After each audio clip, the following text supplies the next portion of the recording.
está ouvindo o Mensagens que Chegam pela Manhã aqui na web radiovagalume.com, ao vivo de manhã entre 8 e 10 da manhã no horário de Brasília, e as reprises diariamente 3 da tarde, 8 da noite e 3 da manhã. Na semana passada eu comentei aqui na rádio, inclusive por indicação de uma querida ouvinte, vagalumezinha, que me mandou um e-mail sobre o filme Ele Está de Volta, que conta, é um filme alemão que é baseado num livro, né, que conta a história de uma possível volta do Adolf Hitler. Ele acorda do nada ali onde era o terceiro Reich dele e sai desvairadamente pela sociedade, pela rua, fica atônito em ver o quanto as coisas mudaram. No princípio não entende e faz uma série de questionamentos. A Polônia ainda existe e dentro do território alemão é um deles, e vai se indignando com aquela outra Alemanha, questiona a Angela Merkel, e ele compara a simpatia dela com uma folha de alface, o carisma dela com a folha de alface, e vai fazendo uma série de comparações e vai aos poucos se posicionando naquela sociedade. Um fracassado freelancer, produtor de vídeos de uma emissora local de TV, que acabou de ser despedido, encontra uma imagem, por sorte ou por azar, do Hitler. E a princípio as pessoas veem aquele personagem como um possível ator, alguém que está se passando por Hitler, e os gananciosos diretores da televisão veem nele uma possibilidade de ganhar dinheiro e audiência, coisa que de fato acontece. A audiência daquele Hitler na televisão, com as suas mensagens, né, vai ganhando corpo na mente dos alemães. O filme é uma espécie de documentário. Então eles filmaram o Hitler, e é um ator muito parecido, que sai pelas ruas entrevistando os alemães, e essa é a parte de documentário do filme. Ele mistura, meio Borat, sabe? Mistura documentário com dramaturgia, e vai ouvindo o que os cidadãos têm a dizer sobre o país, sobre os imigrantes. As críticas são imensas nesse sentido. E depois, vendo alguns textos sobre o filme, eu li que me parece que por volta de 300 pessoas foram ouvidas nesse passeio, né, dos atores, dos produtores pela Alemanha, sendo que 2 ou 3 apenas se sentiram desconfortáveis e indignados com aquela imagem desse que, para a nossa sociedade, desde o fim da guerra, representa o símbolo do mal, por questões óbvias, né?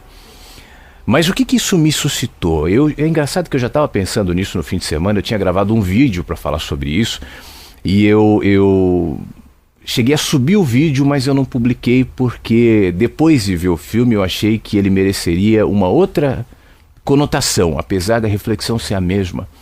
A reflexão desse vídeo falava sobre algo que não é novo para quem está me acompanhando aqui na rádio ou me ouve, né, me vê pelo Facebook, pelo YouTube, enfim, sobre o perigo que todos nós corremos quando a gente começa a acreditar que a verdade é algo absoluto e inquestionável, e que algumas pessoas ou instituições ou ideologias, seja lá quais forem, têm acesso a ela. As religiões muitas vezes se aproveitam disso. Os políticos muitas vezes se aproveitam disso. E a história está carregada de exemplos do mal que esse tipo de olhar pode gerar para a sociedade inteira. Porque todos nós temos os nossos anseios, todos nós temos os nossos valores, as nossas inquietudes, os nossos ideais, os nossos sonhos. Então é muito fácil você capturar esses anseios, esses ideais, esses medos, esses sonhos. Hitler fez isso de maneira muito competente, né? E projetá-los em uma direção. Esses ideais, esses sonhos, essas inquietudes, esse desconforto, o desejo de ter uma vida melhor, são desejos genuínos, né? A partir de agora serão canalizados em alguém, ou em uma ideologia, ou em uma religião, projetados em um ser, em uma figura carismática que agora se propõe a dar todas as respostas. E a partir daí, aquilo que a pessoa diz, ou a ideologia diz, ou a religião diz, torna-se inquestionável. E o pior, Todos que se opõem de alguma maneira àquela ideia pré-concebida, obviamente estão se opondo contra a verdade. E se opondo contra a verdade, merecerão a punição pelo bem da humanidade, já que este é um filho da mentira. É aí que nascem os fundamentalismos, o terrorismo, a religião inquisidora, a Inquisição, né? Partia disso. Aliás, a gente vai ouvir, já eu vou compartilhar contigo, porque nesse vídeo que eu ia gravar no fim de semana, nasceu de uma reflexão também. Eu estava ouvindo um debate que aconteceu nos anos 90, entre o Rubem Alves e o Darcy Ribeiro, o sociólogo Darcy Ribeiro. E o Darcy Ribeiro era um cara com muitas contribuições, nessa época ele era senador, e uma visão muito esquerdista, ideológica, né, da sociedade. E em certa altura do debate, mediado pelo Mário Sérgio Cortella, aliás, para quem está me ouvindo na rádio, esse papo nosso vai virar vídeo, eu estou gravando um vídeo também para ir para o YouTube. Então, para quem está vendo no YouTube, o link na descrição do vídeo com esse debate. Mas enfim, o Rubem Alves fez uma reflexão que parte disso que eu estou falando aqui, sobre o perigo do fundamentalismo, o perigo dos donos da verdade, e traz uma historinha, uma metáfora muito interessante que nos indica o seguinte: ainda que nós tenhamos planos, ainda que a gente possa nos reunir, nos juntar em torno de uma ideia única, de um objetivo, em favor da nação, em favor das pessoas, seja lá do que for, tudo pode dar errado. Porque a história, apesar de ser pontuada por marcos, eu tenho alguns vídeos que falam sobre isso, está no meu livro também, eu falo sobre o start das revoluções.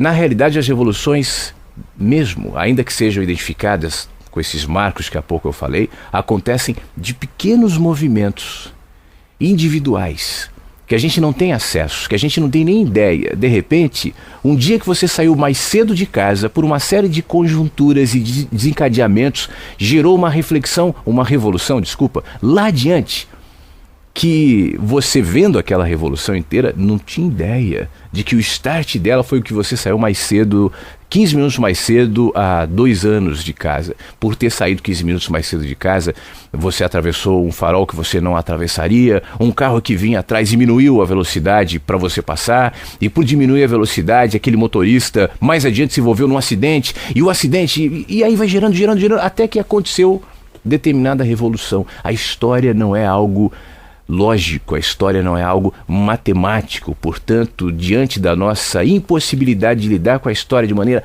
macro, tentando manipular a partir dos anseios, fundamentando nas pessoas essa ideia perigosa de que um absoluto, uma verdade única, representada em mim, pode melhorar a vida, será melhor que nós tivéssemos a consciência de que nós somos seres fragmentados, de que o nosso olhar é parcial. Eu posso descrever esse cenário aqui que eu estou vendo, né, de maneira parcial, eu posso descrever com fidelidade, com verdade, mas tem a ver com esse ponto que estou.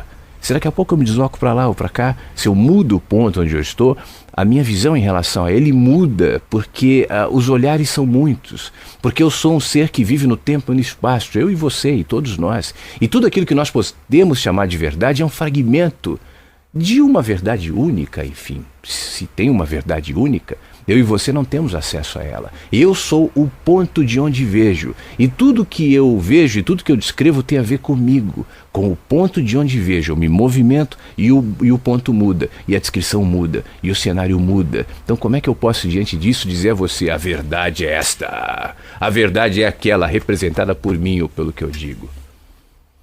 Isso é perigoso. Isso é presunçoso. Isso faz mal. Acompanha comigo aqui essa reflexão, esse trecho que eu recortei da palestra, do debate entre o Rubem Alves e o Darcy Ribeiro, porque o Rubem acaba entrando mais nessa história e eu acho que tem a ver com isso que a gente está conversando aqui. Eu vou colocar agora aqui para você ouvir. Vamos lá. A sua questão é, afinal de contas, quem controla a coisa. Nesse ponto eu tenho um medo extremo da utopia.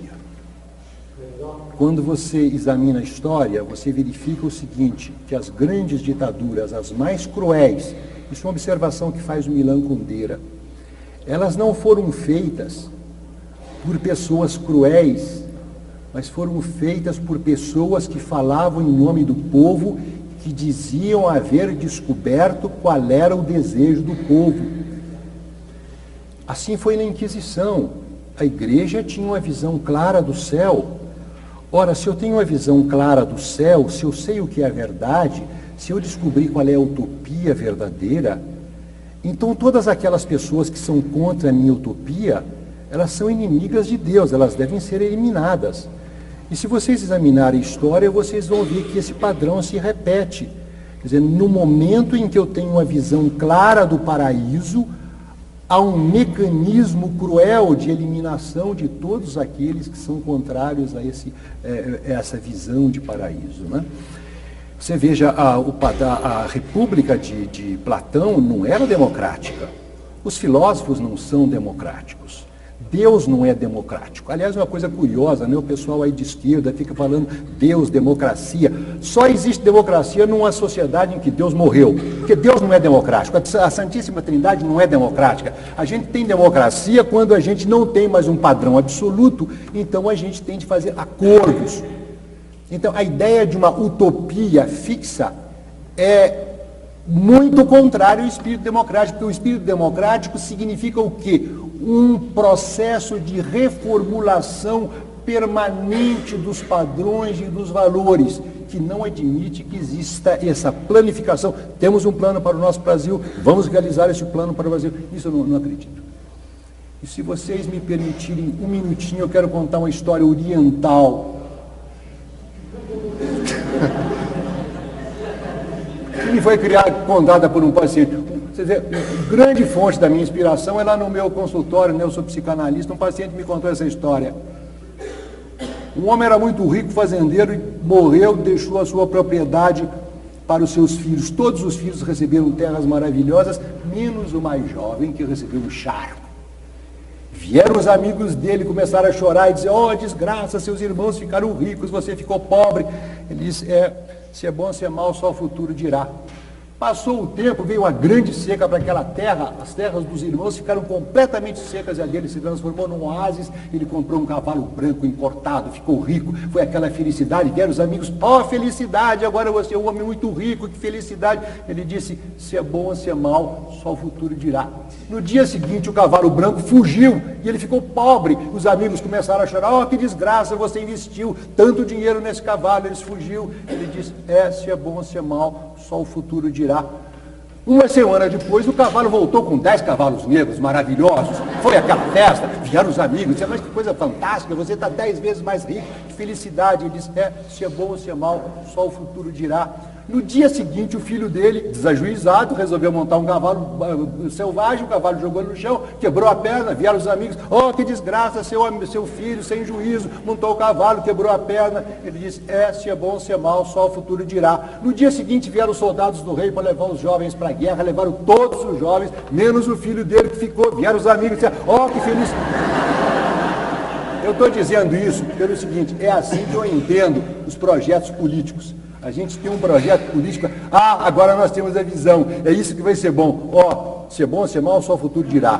E a política, a história tem demonstrado que os nossos projetos mais bem intencionados dão com os burros na água e às vezes as coisas que a gente nem sequer imagina, as coisas acontecem repentinamente. A história não é o ramo da racionalidade do planejamento. A história é o campo da irracionalidade das coisas imprevisíveis. E é por isso que eu abandonei as grandes utopias e me contento com pequenas utopias, a utopia da minha casa, a utopia da sala de aula, a escola. Eu acho que a escola pode ser um bom lugar. Eu acho que há muitas coisas muito boas que podem ser feitas na sociedade, mas a ideia de uma grande utopia, isso eu abandonei completamente. Mensagens que chegam pela manhã. Fique à vontade entre nós. Webradiovagalume.com. As mensagens não param de chegar.